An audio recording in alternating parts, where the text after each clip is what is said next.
Hex Hollow Murder. It was the kind of place where rumors took root and grew. Whispers on the wind through the trees that surrounded Hex Hollow, the isolated farmhouse where Nelson Rehmeyer lived and died. It was 1928 when the farmer was found brutally murdered in his home, his body bearing the marks of a vicious attack. His clothes were torn, his flesh hacked and cut, his face almost unrecognizable.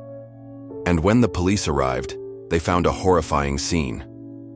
Scattered around the body were pages torn from a book, pages filled with chilling incantations and dark rituals.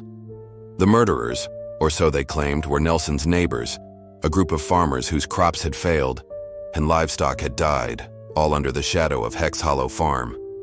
They blamed Nelson for cursing them, for using his so-called witchcraft to bring them bad luck. And when the police found traces of a struggle near a freshly dug grave, they believed the story. There was evidence of a fight and the missing spell book, which the neighbors claimed could lift the hex or curse that had befallen them. They burned it in a nearby quarry, page by page, until every scrap was turned to ash. But some said the damage had already been done. Those who lived in the shadow of Hex Hollow never felt it was truly empty. After that night, strange lights flickered in the fields around the farmhouse. Whispers seemed to float through the trees, and many swore they saw shadowy figures standing at the edge of their vision, just out of sight. They said the neighbors were right. Something far darker had lived inside Hex Hollow all along.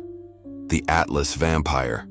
Stockholm, 1932. A young woman lay dead in her apartment, brutally murdered, her body drained of nearly all its blood. The killer had smashed her skull and then used a copper tube to drink her blood. It was a gruesome scene, but there was something that made it even more terrifying. The apartment was locked from the inside. The killer had somehow gotten in without a key and gotten out again without leaving a trace. The woman's name was never revealed, but the papers dubbed her killer the Atlas Vampire. How did he get in? That question chilled the police more than the brutality of the murder. Theories abounded.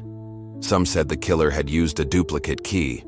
Others claimed the killer had used a shifty, perhaps supernatural means to get inside. But the truth was, neither the police nor anyone else knew, and some whispered that the killer wasn't even human at all. The Hinterland Butcher of Brisbane.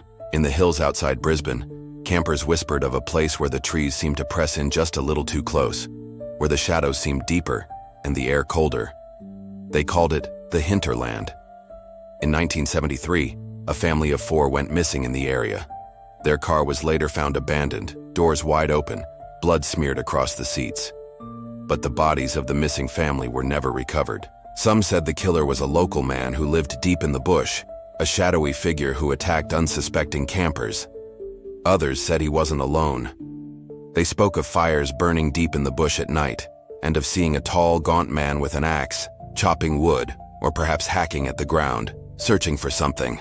The police never found the killer or the missing family, but the legend of the Hinterland Butcher lived on.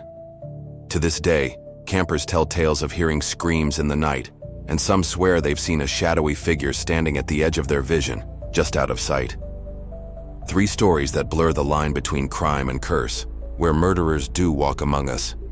But sometimes the shadows suggest something else entirely. If you like these unsolved horror stories, please like and subscribe for more.